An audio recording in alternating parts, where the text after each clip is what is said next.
Marvel Knights line started about 7 to 8 years ago. Marvel contacted Jimmy and I, and we met with the then president of Marvel, who was a guy by the name of Joe Calamari.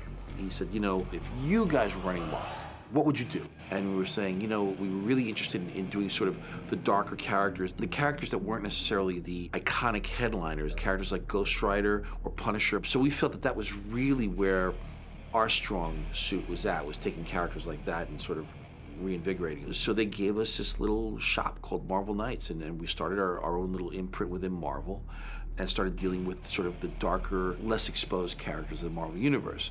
And Ghost Rider was one of those characters that eventually we wanted to get to after a year or so of publishing. You know, it was also a character that he was very, very successful in the early to mid-90s and then sort of faded out. I viewed Ghost Rider as being sort of a macabre spaghetti western. For me, I had sort of, in the back of my mind, a Sergio Leone western.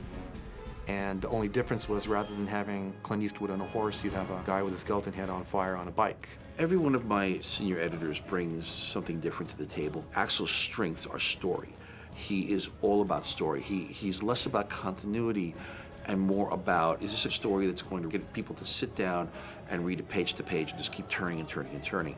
That's his strength. There have been some real hallmark issues that have come out of Marvel, and many of them carry Axel's name, precisely because of that skill that he has. Today, he is the best story editor in comics, possibly in the history of comics, but there has been an Archie Goodwin, so, you know, you never know. The writer, Garth Ennis, and I go way back, and I think if I recall, early on I told Garth, imagine this is a mature reader's book, and go for it. I thought it was better to have him throw haymaker punches than pull them.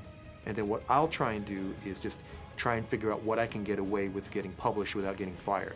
Given the fact that this is a character whose origin is rooted in a Faustian pact, it played to Garth's strengths. Garth is obsessed with issues of sacrilege and theology, and this fit the bill in that regard. He's the guy who brought the angels, he's the guy who brought the devil into the equation, the demons, the oil baron, all the rest is pure him.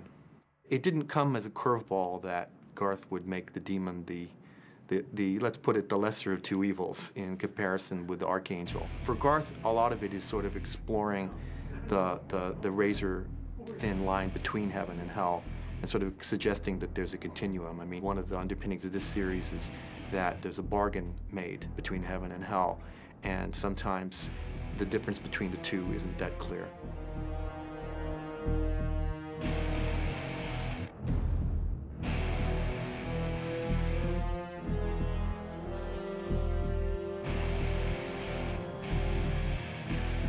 We have Clayton Crane doing the art, and all the drawing is being done on the computer, and he's just working with a Wacom tablet and just going to town. You know, it looks like it's a cross between, you know, like the world's greatest tattoo artist and Leonardo da Vinci. You know what I mean? It's just really out there and fantastic stuff. I saw some of his line art one day, and I was impressed. So what I did is I called him and I said, you know, I love your line art and I'm prepared to hire you, but this digital stuff is crazy. How long would it take for you to render pages like this? He seemed to think it wouldn't be that much more time-consuming, let's put it, than doing line art. And we immediately started him out on this Venom project. That was, of course, a warm-up for Ghost Rider. They pretty much called me and said, "You want to do, we got 2 projects for you, possibly.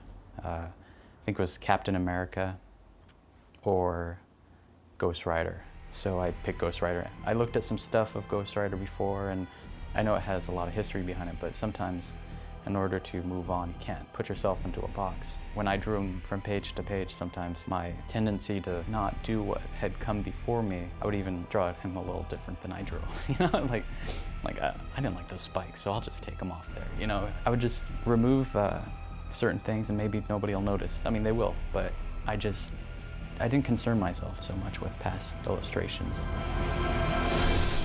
He's perfectly tailored for a character like Ghost Rider.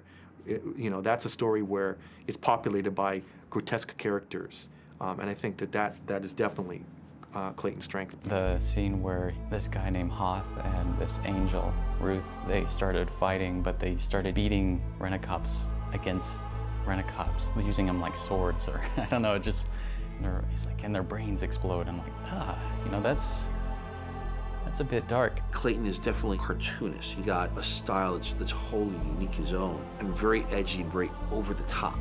And then you paint that stuff, and it's just like something you've never seen before. I think the exaggerated part of the whole thing is more of my goal than actually being real. If it's only dark and real, and there's nothing exaggerated, then really I might as well just go out and take photographs of all this and try to set it up. I'm trying to like ride some fun, happy median on the whole thing. He's giving you depth of field through the computer and stuff, which is really unique. So it has the depth of a photograph while still looking, you know, illustrated by a person, as opposed to being completely photorealistic. You're drawing about 4 skulls per page, and I wanted to see what it looked like from behind and have a pretty realistic idea of Ghost Rider. So having that skull was really nice.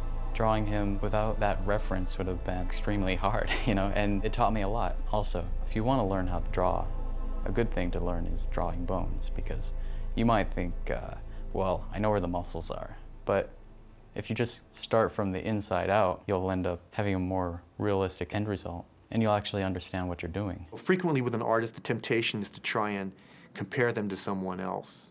And it's interesting because the closest reference points I can come up with would be Bernie Wrightson or Richard Corbin, both who excel with grotesque figures, and both of whom really never skimp again on detail. So he, for me, is sort of a modern-day Wrightson or Corbin. One of my things with Ghost Rider was I created the mace that he has, this like ball on a stick. I just thought that's more Ghost Rider, you know? He's like a leather black, kind of a true motorcycle lover. It'd be more grit than shine. When his bike became so engulfed with his fury, it would no longer be just flames. I saw some pictures of like a match in outer space, and that it turns into this ball. You know, it's like blue ball. It doesn't have a flame to it, you know? You can see the red in there, kind of zero gravity flame. And so I'd do that with his wheels. I turn them all blue. With Ghost Rider, we have planned a prequel and a sequel to the series that are coming out right now that Garth is writing, and Clayton has already begun the first of those. We have plans for the Spirit of Vengeance, which is the wraith that inhabits Johnny Blaze. This particular Ghost Rider series is a series within a series, as Garth will take us back in time. The first one he and Clayton are going to touch on is a Western Ghost Rider. So it's a guy on a horseback with that flaming skull, and so it's the Spirit of Vengeance in the Wild West, and that'll be the next chapter for Garth and Clayton. This character operates against a backdrop that's unique. He doesn't operate in the same universe as Spider-Man or Hulk or Thor or any of these other characters. You can use him in whatever context you see fit. The idea is that Johnny Blaze wasn't the first guy to get this. You know, I mean, there's been a Ghost Rider, so to speak, throughout time. You know, there might have been a Roman gladiator Ghost Rider, for all we know. There was certainly a Western Ghost Rider that we know about. There may have been, you know, a World War II fighter pilot, you know, Ghost Rider. So we want to investigate all the different possible incarnations of Ghost Rider, because there's just something cool about putting that flaming skull on sort of like, you know, historical, you know, in historical periods, and just sort of letting those stories play out. That's why I'm saying it's a great concept that we could do a lot with, that doesn't have to necessarily be locked into Johnny Blaze all the time. We've got 2 teams. The limited series that will continue the Ghost Rider you've just read and elaborate on the Spirit of Vengeance and the history of this wraith. That story will be told by Garth and Clayton, and we'll have 3 to 4 installments that will be told, probably one every year for the next 4 years, and that will deal with the mythology of the character. For people who are interested in Johnny Blaze, that particular Ghost Rider, we have a new creative team. Daniel Way will be writing it. He's a writer that a lot of us around here really respect. And Mark Texera and Javier Solteras will be doing the art chores. And for people who are Ghost Rider purists, they'll remember that those guys had a celebrated run back some time ago.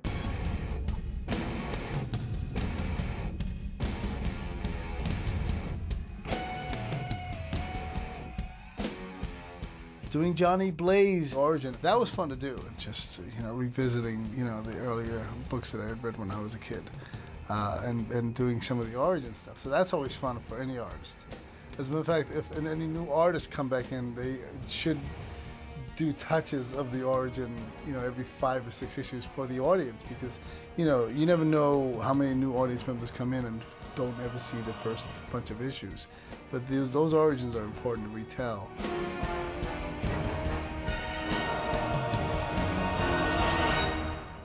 One thing I've heard that I find intriguing is people have told me in-house that the 2 characters who poll highest with kids, little kids, are Spider-Man and Ghost Rider.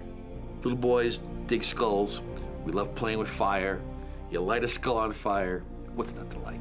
I love the book because he's almost a realistic approach to having seen all the dark sides of man's darkest thoughts.